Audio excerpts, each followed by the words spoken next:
여러분 안녕하십니까? 지금부터 기독론, 이번 학기에 기독론을 강의하게 되었는데요. 기독론 제 1차 시의 강의를 시작하도록 하겠습니다. 먼저 목차를 보게 되면은 첫째로 예수 그리스도의 생애가 있고요. 그 다음에 예수 그리스도의 3대 사역, 그 다음에 예수님의 5대 칭호, 그 다음에 예수 그리스도의 예언의 성취, 성육신, 신성과 인성, 그리스도의 왕직, 제사장직, 선지자직, 그 다음에 속죄사역, 기독론, 기독론 논쟁, 일인격성, 낮아지심, 높아지심, 이러한 순서로 강의를 진행하도록 하겠습니다. 오늘은 먼저 예수 그리스도의 생애를 강의하도록 하겠습니다. 예수 그리스도의 생애입니다. The Life of Jesus Christ. 예수 그리스도의 생애에 대한 목차를 보게 되면은 첫째로 선재하셨다입니다. pre-existing입니다. 그리고 사람으로 탄생하셨다. 또 율법을 지키셨다. 십자가의 고난을 당하시고 죽으셨다. 이러한 순서죠. 그 다음에 무덤에 묻히시고 부활하셨으며 그 다음에 부활 이후에는 승천하시고 그 다음에 재림하시죠. 이러한 그 예수님의 생애의 전반부에 걸쳐서 제1강의에서는 강의를 하도록 하겠습니다. 기독교 전통에 따르면 예수 그리스도의 생애는 베들레헴에서 마리아와 요셉 사이에서 동정녀 사이에서 동정녀로 태어나는 것으로 시작이 되었고, 이후 20대 후반이나 30대 초반에 세례 요한에게 세례를 받았죠. 기독교 전통에 따르면 그렇게 얘기하고 있습니다. 그 후에 예수님은 설교와 비유를 통한 가르치심, 그리고 병자 치유, 그리고 자신의 메시지를 전파하는 데 도움을 줄 12사도를 모으는 것을 포함한 공적 사역을 시작하셨죠.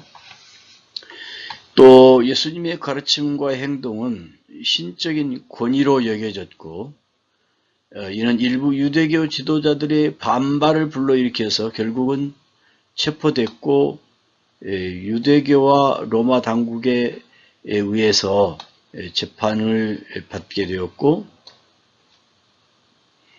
그 다음에 이제 예루살렘에서 십자가에서 그 순환을 당하셨죠.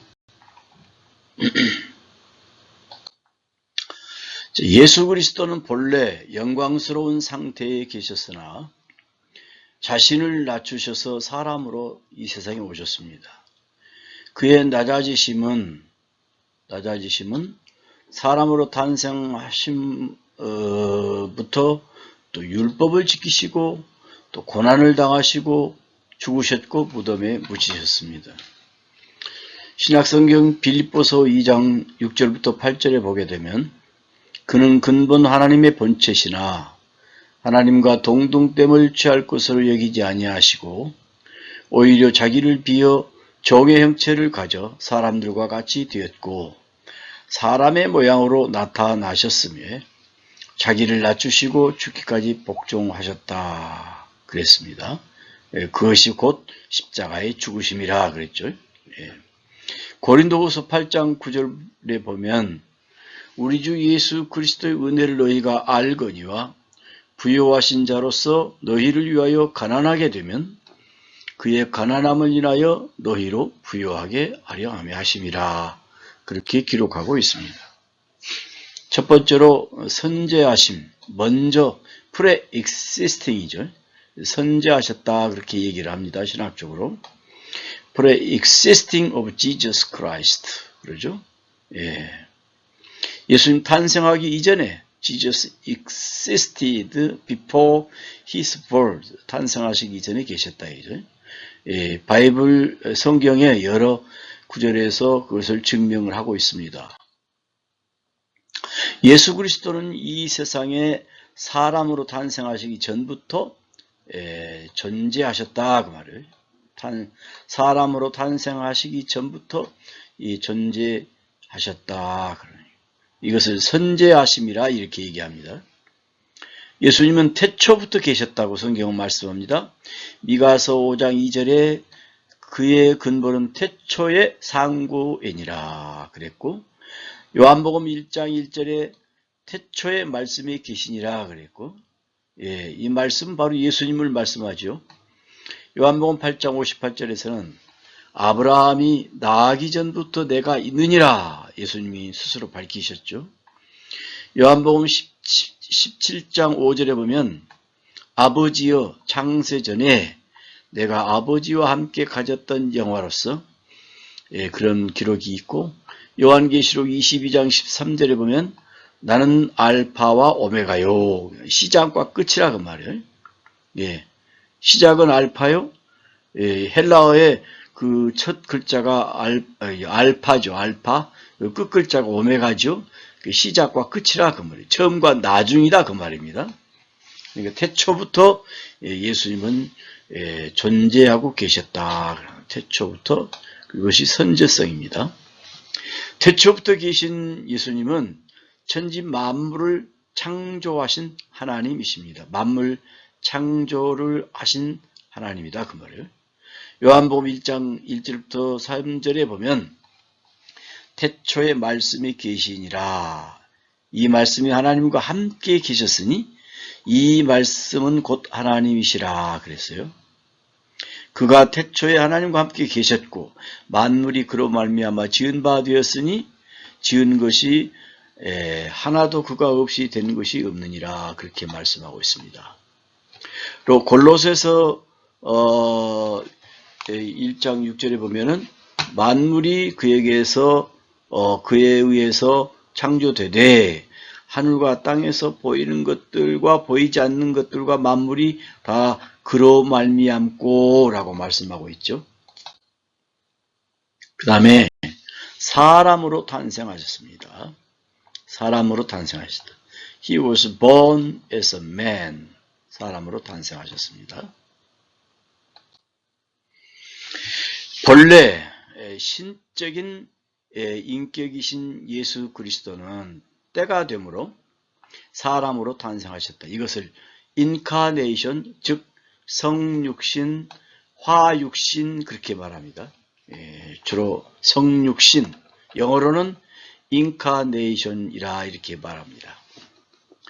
예수님이 탄생하심에 대한 구약 성경에 예언이 있었죠. 구약 성경에 약속이 있었습니다. 그리스도의 성육신은 구약 시대에도 암시가 되었었습니다. 하나님께서는 구약 시대에 때때로 사람의 모습, 천사의 모습으로 나타나셨습니다. 이것은 하나님의 아들 예수 그리스도의 성육신에 대한 암시로 이해됩니다.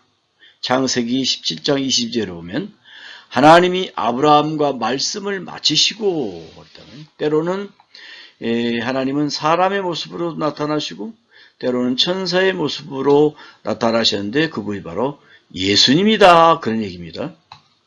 창세기 18장 1절부터 2절에 보면은 여호와께서 마물의 상수리 숲을 근처에서 아브라함에게 나타나셨다. manifested. 이렇게 나타나셨다. 이렇게 얘기하죠. 그래서 이제 이것이 바로 구약 성경에서 약속하신 예수님의 성육신을 약속하신 내용이죠. 창세기 35장 13절에도 보면은 하나님이 그와 말씀하시던 곳에서 그를 떠나 올라가시는지라 그런 말씀이 있죠. 예.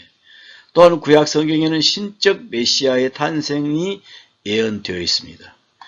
예, 이사야서 7장 14절에 보면은 처녀가 잉태하여 아들을 낳을 것이요 그의 이름을 임마누엘이라 그래. 임마누엘이란 말은 하나님이 우리와 함께 계신다. God with us 라는 뜻이죠. 이것은 헬라어로서 임마누엘 그러는데 바로 임마누엘이란 말은 헬라어가 아니고 히브리어입니다. 히브리어로 임마누엘 그러면은 하나님이 함께 계신다 그런 뜻이에요.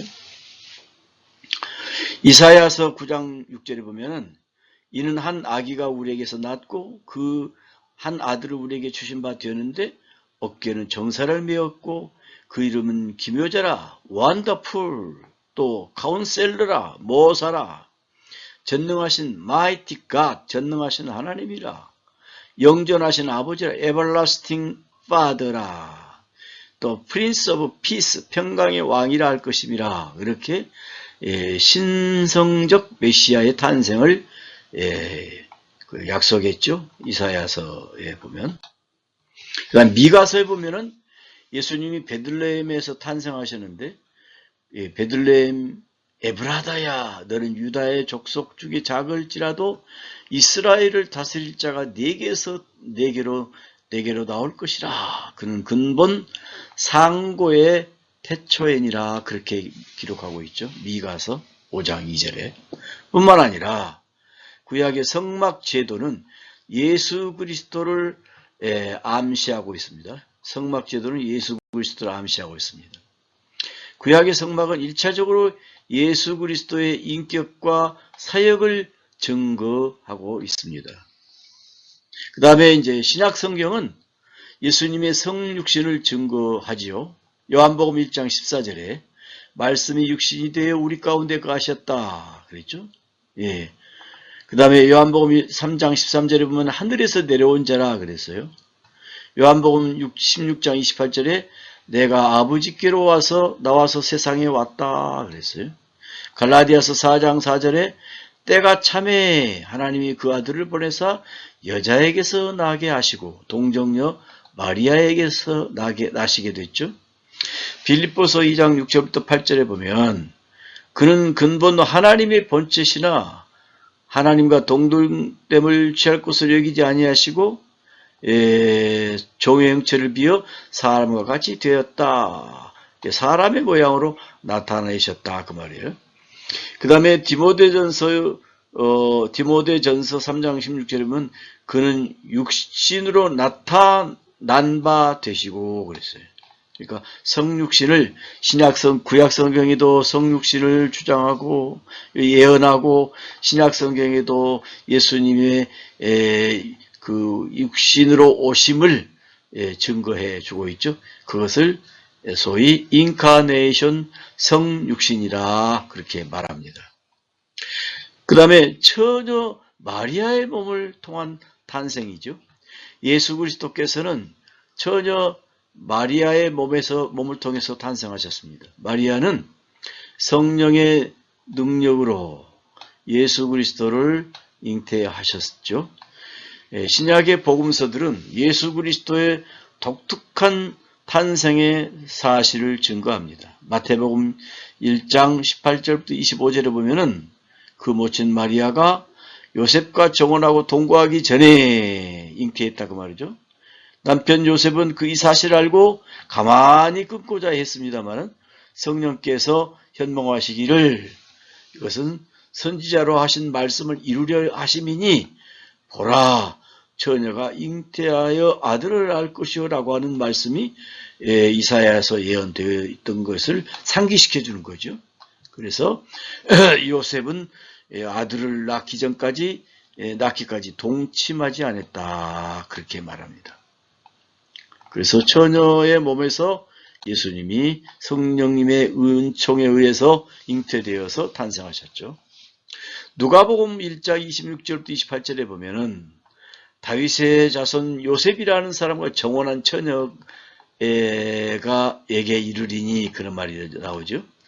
나는 산내를 알지 못하는 어찌 이 임신이 가능할 수 있겠습니까? 그 말이죠. 그러니까 천사가 뭐라고 그랬어요? 성령이 내게 임하시고 지극히 높으신 이의 능력이 너를 덮으시리니 이러므로 나실 바 거룩한 자 이는 하나님의 아들이라 일컬으리라 그랬어요. 누가복음 1장 35절에서 37절에서 대저 하나님의 모든 말씀은 능치 못하신 일이 없다. 하나님의 약속은 이루어졌고 그리고 하나님께서 하시는 것은 인간이 감히 측량할 수가 없는 것이죠. 그 다음에 요한복음은 예수 그리스도의 처녀 탄생에 대한 직접적 증거는 하지 않지만은 탄생의 특성을 증거합니다. 하늘에서 내려온 자, 그 다음에 위로부터 오시는 이, 너희는 아래에서 났고 나는 위에서 났다. 그랬죠. 예수님이. 처녀 마리아를 통한 예수 그리스도의 탄생은 기독교의 초자연성, 을 증거하는 거죠. 초자연성을 증거. 우리 기독교는 초자연적 종교지요. 트랜센덴스라고 하죠. 그 다음에 에비덴스 오브 슈퍼내추럴 내추럴 그러잖아요. 소위 슈퍼내추럴적인 이런 그 초자연적 종교라고 우리 기독교를 말할 수 있죠. 초자연성, 초자연적 증거가 성경에 많이 나타나고 있는데 그 가운데 하나가 처녀 마리아를 통해서 예수님이 탄생하셨다고 말이죠. 그 외에도 초자연적 현상이 많이 나타나고 있죠. 오늘날에도 하나님께서 성령님을 통해서 우리에게 은혜를 주실 때에 슈퍼내추럴리티한 초자연적인 은혜의 역사가 이루어지게 되죠. 그래서 신묘막측하고 신비스러운 은혜도 체험할 수가 있는 것이지요. 우리 기독교는 초자연적 종교라고 말할 수 있습니다. 기독교의 독특성이죠. 기독교. 그 어떤 종교가 우리 기독교의 초자연성을 따라올 수 있겠습니까? 오늘날 기독교에 들어온 자유주의 신학은 하나님의 전능하심을 부정하는 사두개파적 사상을 가지고 있는 교가 많이 있어요. 자유주의, 지나친 극단적 진보주의 이런 사람들이 현대적인 사두개파의 일환이라고 볼 수 있죠. 신약 성경 시대 유대교의 주요 종파 가운데 하나였던 사두개파가 있었어요. 사두개파가 있었고 바리새파가 있었고 그 다음에 에세네파가 있었죠. 열심당원이라고 하는 여러 파들이 있었어요. 그런데 이 사두개파는 당시에 성전 관리권과 제사장급이죠. 성전 관리권과 정치적 권력을 장악했던 상류층 엘리트 집단이었습니다. 근데 이들은 현실주의적이고 보수적인 신학 체계를 가지고 있었습니다. 보수적인 신학 체계가 중요한 게 사실이지만 이 사두개파적인 극단적 보수주의는 우리 전통적 우리 기독교와 맞지 않죠. 우리 기독교는 전통적 보수주의적 복음주의에 입각한 그런 신앙의 노선을 절대적으로 고수해야 합니다. 여기 사두개파는 기록된 모세는 오경은 중요시 여깁니다. 모세 오경 중심주의. 그 다음에 구전 전통을 거부합니다. 그 성경에 기록되지 않는 그 구전 있죠. 구전 말로 전해오는 전통을 거부하지요. 구속력이 없다고 봅니다. 성경에 모세 오경에 명시되지 않는 것을 인정하지 않는 거죠. 그리고 새로운 신학적 해석보다는 문자 그대로 율법 준수를 강조한 이 파가 사두개파였습니다. 내세와 부활을 부정하는 것이 또 사두개파죠. 또 부활을 부정합니다. 영혼 불멸과 천사를 부정합니다. 영혼은 예수 잘 믿으면 천국 가는 것이고 예수를 믿지 않으면 지옥 가는 거지요. 이걸 부정하는 거예요. 천사도 부정을 해요. 영혼이 육체와 분리되어 영혼이 산다거나 천사와 귀신 같은 영적 존재들의 활동도 인정하지 않습니다. 이것이 사두개파인데 오늘날에도 사두개파의 전통을 따르는 어리석은 자유주의자들이 있어요. 그 다음에 인간의 자유의 의지를 강조합니다. 인간의 운명이 신에 의해서 결정된다는 예정론보다는 인간의 자유의 의지를 강력하게 신봉을 합니다.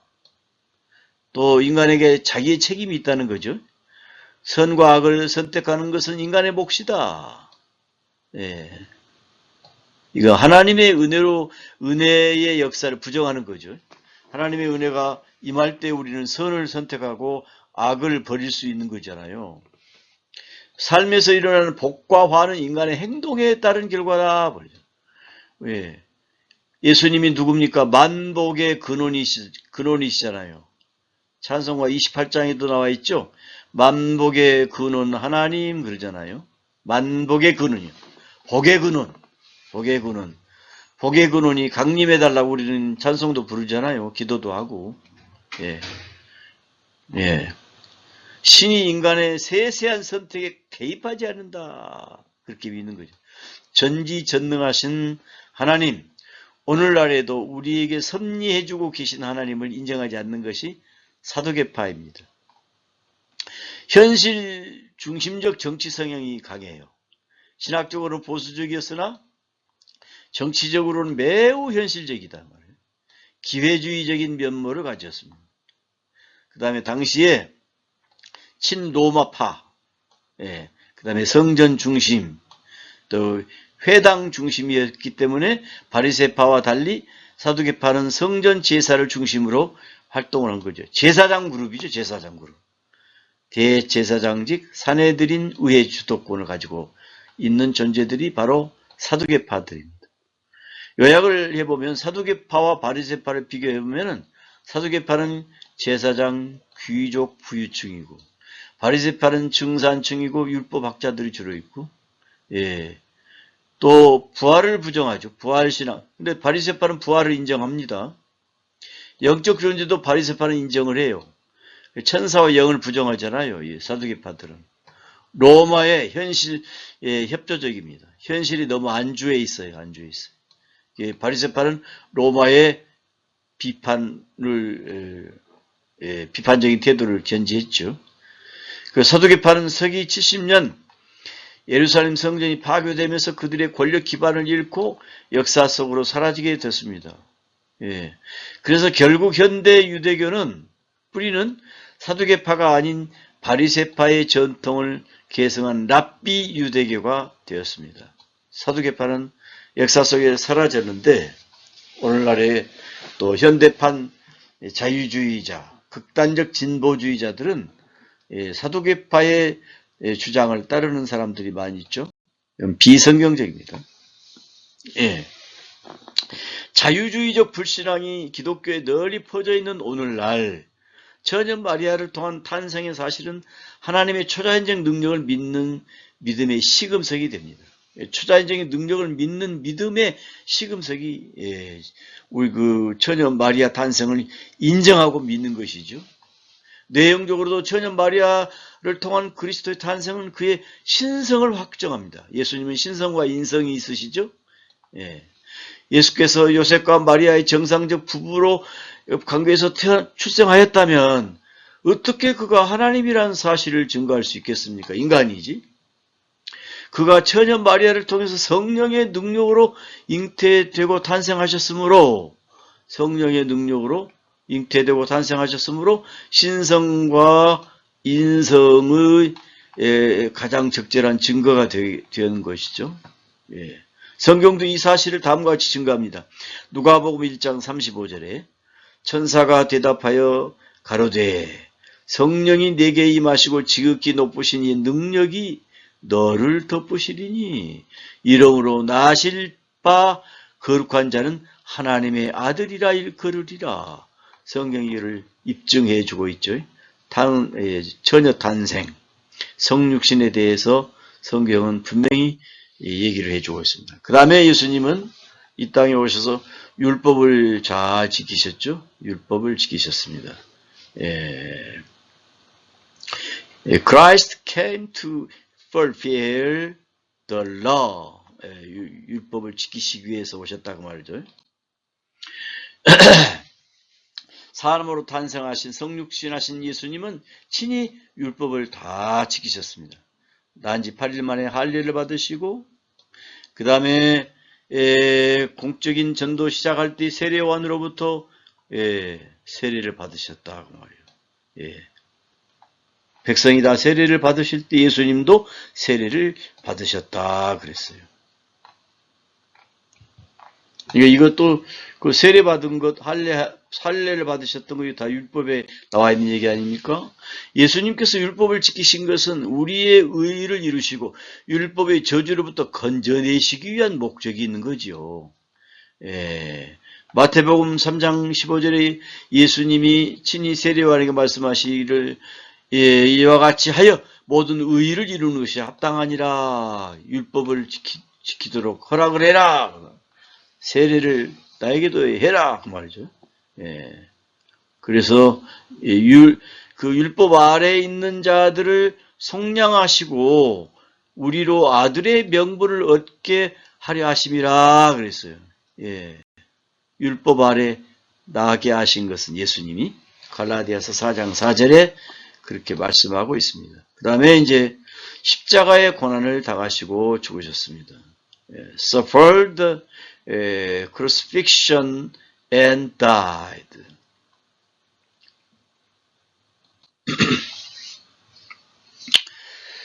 십자가의 고난을 당하고 죽으셨는데 예수님의 전생에는 고난의 생애였죠.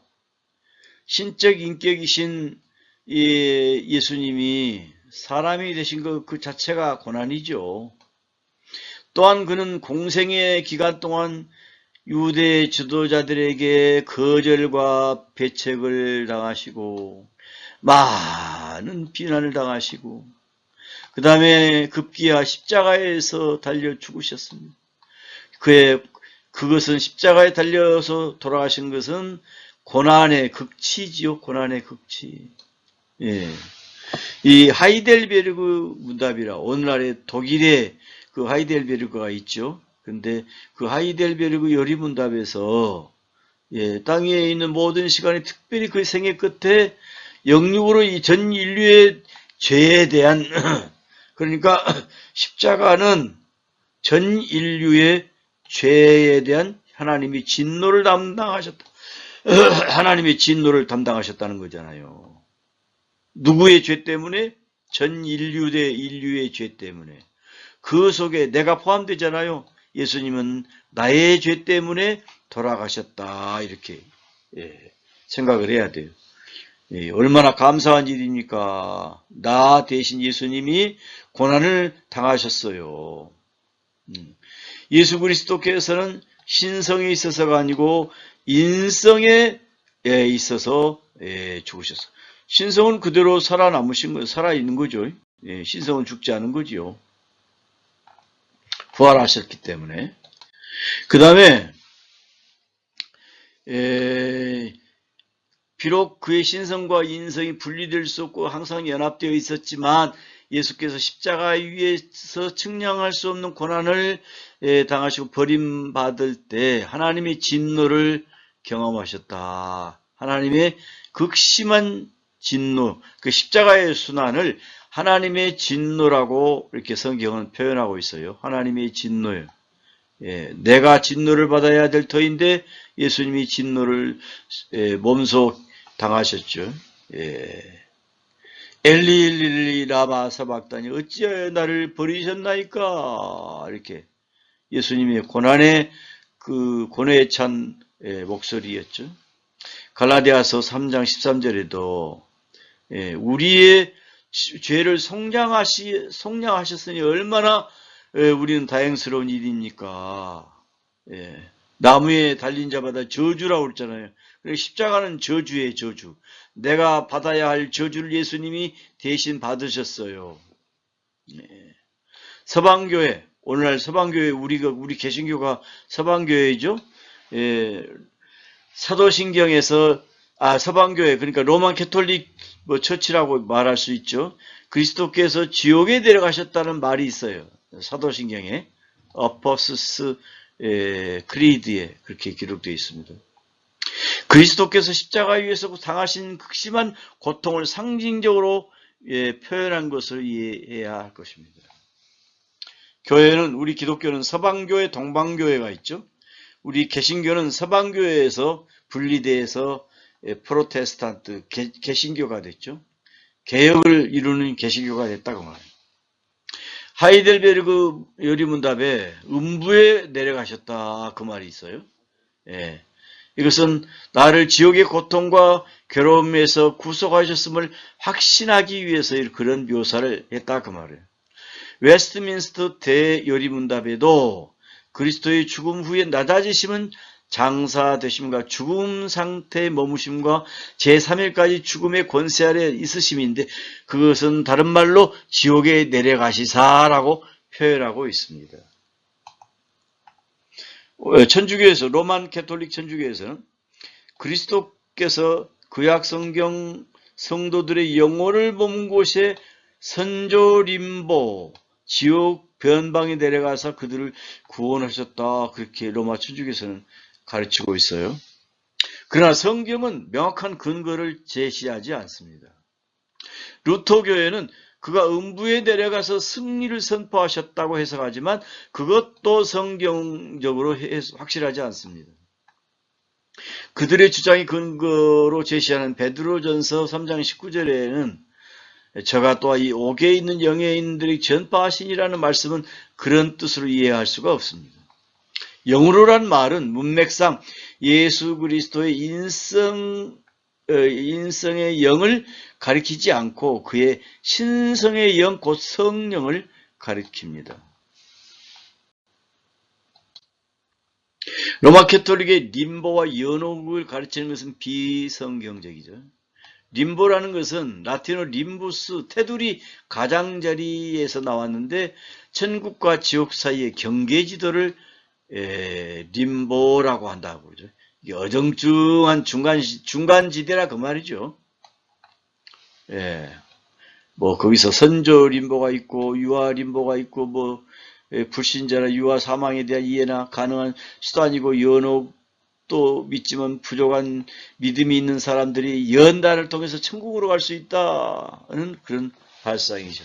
근데 우리 프로테스탄트 개신교에서는 이것을 인정하지 않습니다. 사후 상태에서 변동이 가능하다는 교리는 백성을 혼미하게 하여 경제에 착취하는 수단이 되고 말았지요. 우리는 숨이 끊어지면 바로 천국과 지옥으로 갈라진다, 우리 개신교에서는 그렇게 믿죠. 림보, 중간지대는 없다 그 말이에요. 그래서 우리는 연옥설을 믿지 않습니다. 사후 영혼의 기복, 진혼, 왕생을 허용하는 것은 상상할 수가 없는, 사후의 영혼, 죽은 다음의 영혼에 대한 기원을 해요. 복을 빌어요. 진혼을 해요. 진정을 시켜요. 돈을 달래요. 왕생을 허용하는 것을 자행하는 것을 우리는 인정하지 않습니다. 예수님은 무덤에 묻히셨습니다. Jesus buried in Joseph's tomb. 요셉의 무덤에 묻었죠.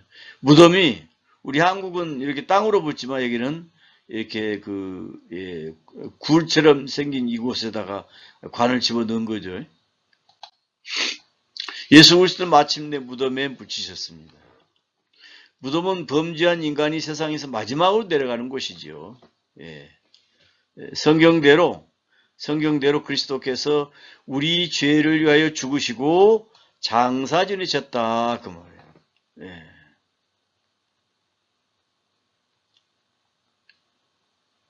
그 다음에 부활하셨습니다. 이 부활에 대한 얘기가 좀 길어서 무덤에 들어가셨다는 말은 간단하게 얘기했습니다.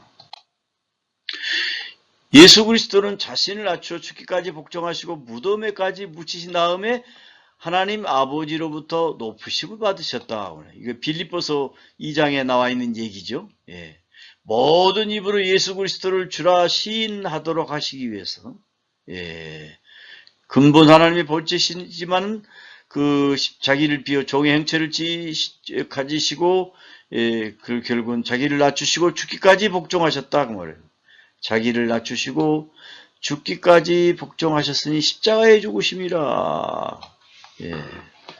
그 하나님, 그래서 예수님을 하나님께서, 예, 이렇게 부활을 시켜주셨죠. 부활이란 몸이 다시 살아남을 뜻합니다. 예수님의 부활은 정신적 사건이 아니고 십자가 위에서 상하셨고 무덤에서 묻히셨던 바로 그 몸의 부활이죠. 이것이 슈퍼내추럴입니다. 초자연적이죠. 초자연성. 부활이라는 것은 초자연적 현상 아닙니까? 그의 부활은 빈 무덤이 되었음을 증거합니다. 빈 무덤이 되었다 이죠. 예수님의 몸은 단순히 회생하신 것이 아니고 영광스럽게 변화하셨습니다. 변화체가 되셨어요. 변화체가 되셨어요.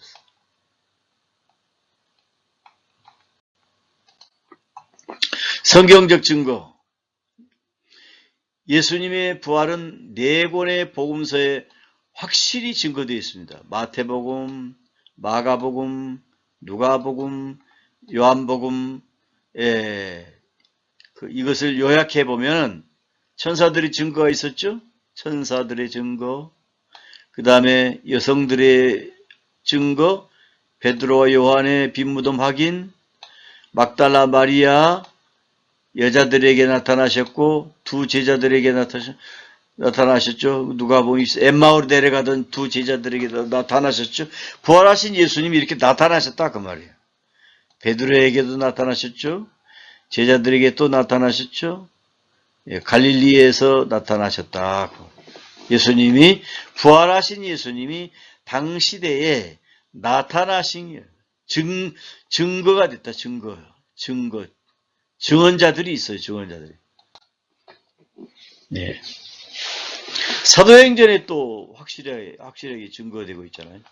사도행전 1장 3절에 40일 동안 보이시고 부활하신 예수님이 40일 동안 저희에게 보이셨다 그 말이에요. 40일 동안. 40일 이후에 열흘 후에 승천하셨죠. 그 다음에 사도행전 2장에 보면은 그 이스라엘아 이 말을 들으라. 너희 아는 바 하나님께서 나사렛 예수로 큰 권능과 기사와 표적을 너희 가운데 베푸사 너희 앞에서 그를 증거하였느니라. 그가 하나님이 정하신 뜻과 미리 아신 대로 내어준 바 되었거늘 너희가 법 없는 자들의 손을 빌어 죽였으나 하나님께서 사망의 고통을 풀어 살리셨다. 그 말이에요. 베드로가 이렇게 설명을 하는 거예요. 설교를 하면서 그렇게 얘기하는 거예요. 이는 그가 사망에게 매여 있을 수 없습니다. 부활을 증거하는 거예요. 베드로 사도의 베드로는 전도할 때마다 주 예수님이 부활하셨다는 것을 증거해 주고 있어요. 예. 사도행전 2장 32절에도 우리가 다 이 일의 증인이로다.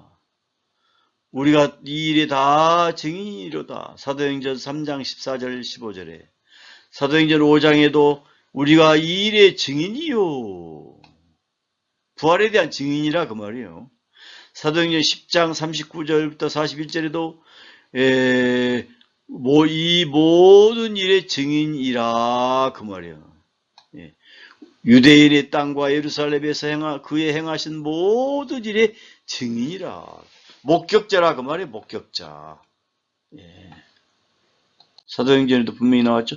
사도 바울 선생도 전도할 때에 예수님의 부활을 늘 주장을 했어요. 사도행전 13장에 보면은 나무에서 내려다가 무덤에 두었으나 하나님이 죽은 자 가운데서 저를 살리신지라 그랬잖아요. 예. 우리가 이제 그 앞에 증인이라. 사도행전 17장 31절에도 사도 바울이 모든 사람에게 믿을 만한 증거를 주셨다 그랬어요. 저를 죽은 자 가운데 살리신 것으로, 죽은 자 가운데 살리신 것으로 부활을 증거하는 거죠. 부활을. 셋째로 예수 그리스도의 부활은 바울 서신들에도 밝히 증거되어 있습니다. 로마서 1장 4절에도 이렇게 죽은 자 가운데서 부활하여 능력으로 하나님의 아들로 인정되었다 그 말이에요. 로마서 10장 9절에 부활을 믿으면 구원을 얻는다 그 말이에요. 고린도전서 15장 3절에도 성경대로 예수께서 십자가에서 우리 죄를 위해서 여러분과 저의 죄를 위해서 십자가에서 죽으시고 장사되시고 성경대로 사흘 만에 다시 살아나셨다. 예.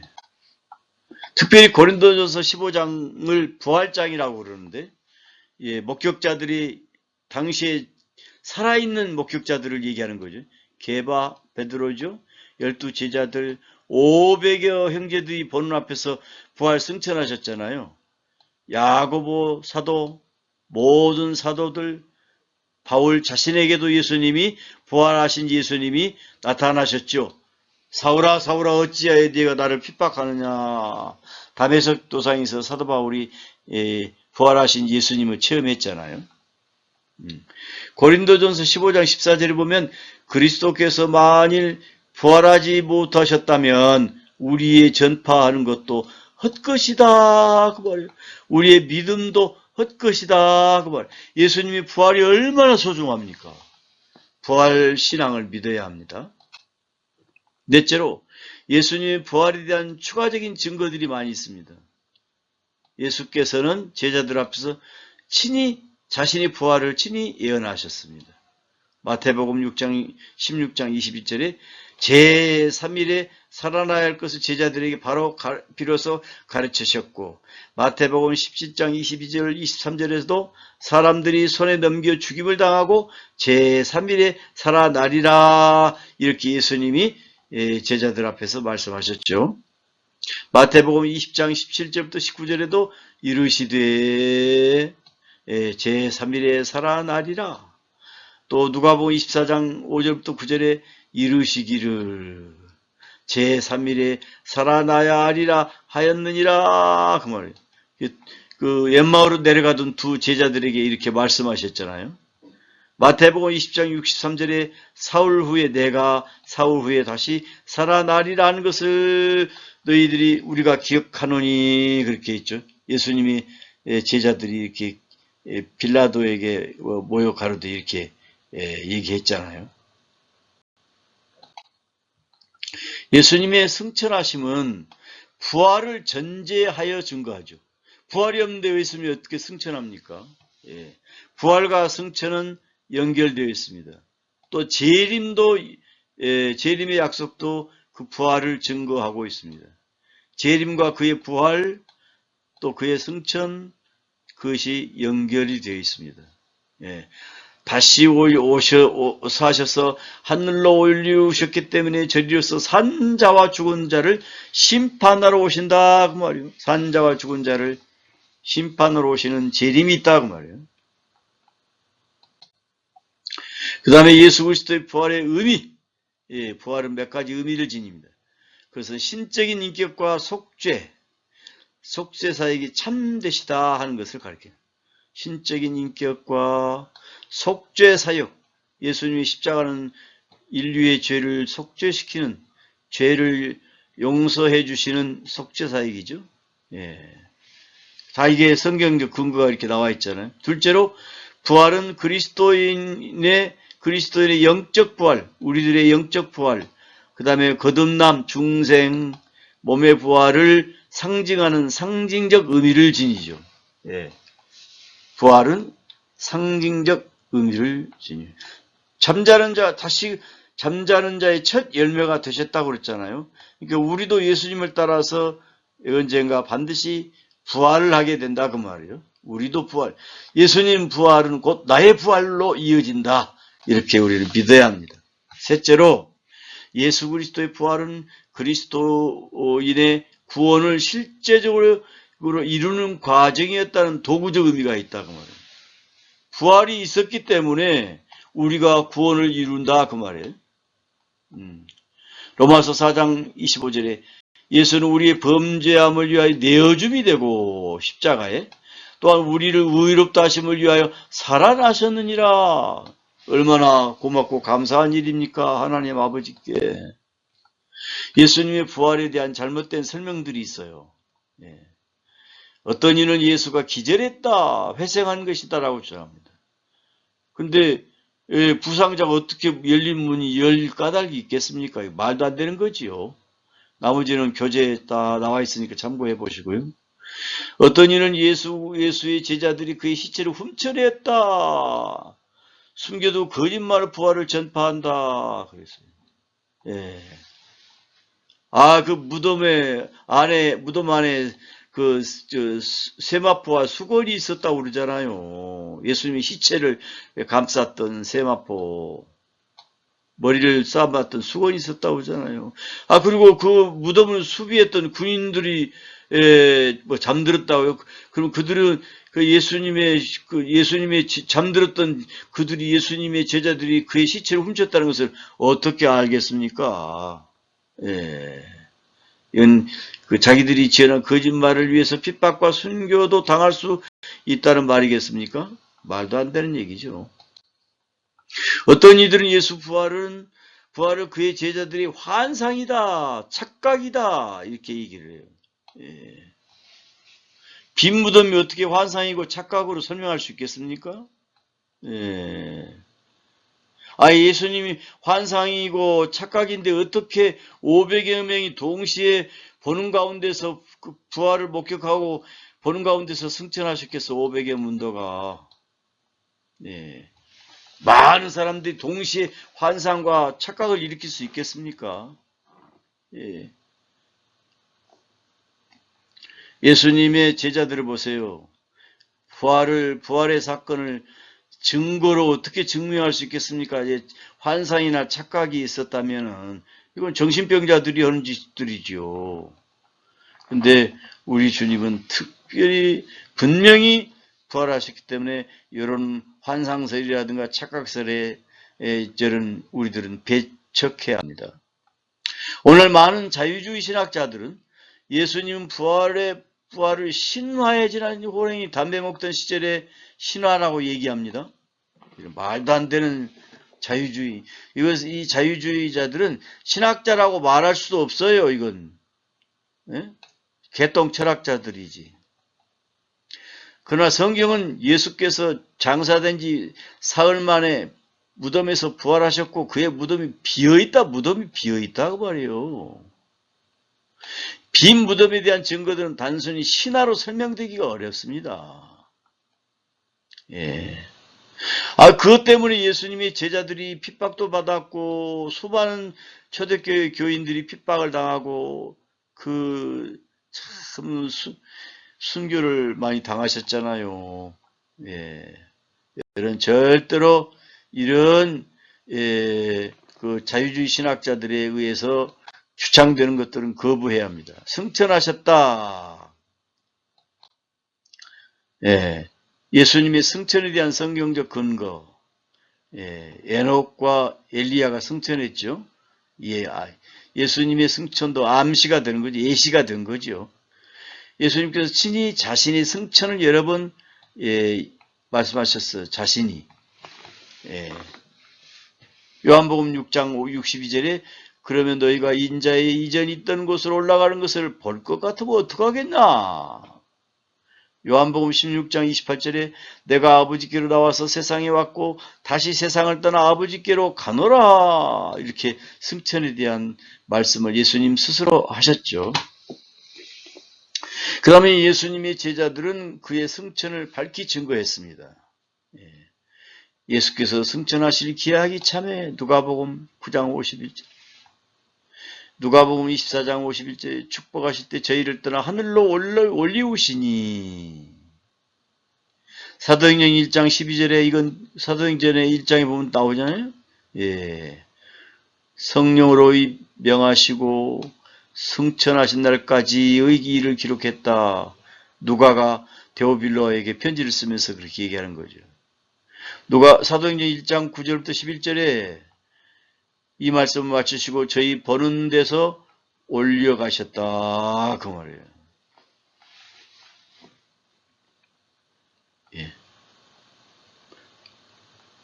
사람들아 어찌하여 서서 하늘을 쳐다보느냐? 너희 가운데 하늘로 올라오신 예수는 가심을 본 그대로 오시리라. 재림을 약속하고 있죠. 승천과 재림을 약속이 이루어지고 있어요. 승천함과 동시에 재림의 약속이 이루어지고 있죠. 에베소서 4장에 보면은 내리셨던 그가 곧 모든 하늘 위에 오르신 자니 영광 가운데 올리셨다 그 말이에요. 히브리서 4장 14절에서 승천하신 자, 곧 하나님의 아들 예수 그리스도시라 그렇게 얘기하고 있죠. 승천의 성격, 눈으로 볼 수 있는 사건이다 그 말이에요. 사도행전 1장 9절에 보면은 분명히 눈으로 본 사건이죠.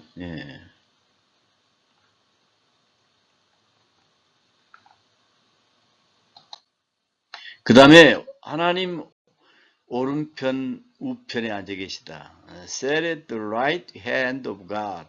말이죠. 예. 승천하신 다음에 하나님 오른편에 앉으셨다 그랬어요. 하나님은 영이심으로 예수께서 오른편에 앉으셨다는 것은 문자적 의미라기보다 소위 비유적인 표현입니다.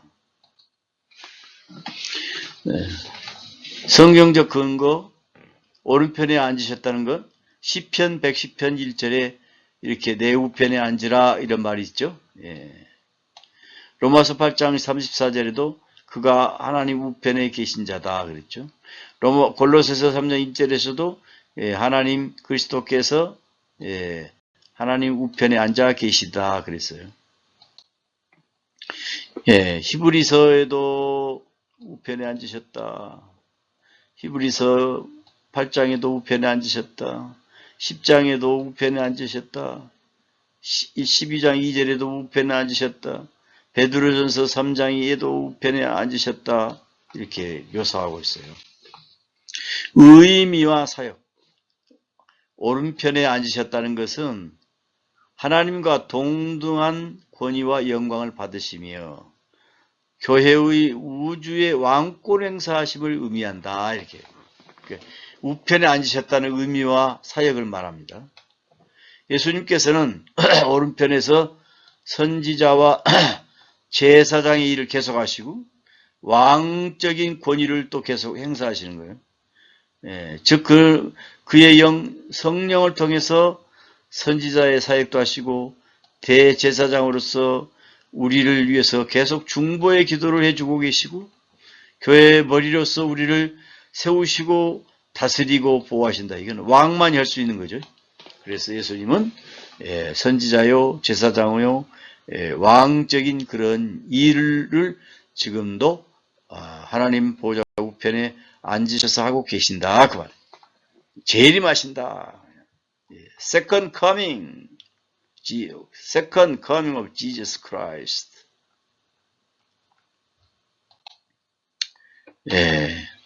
종말에 하늘의 영광의 처소로부터 이 땅에 대해 다시 오실 것이다.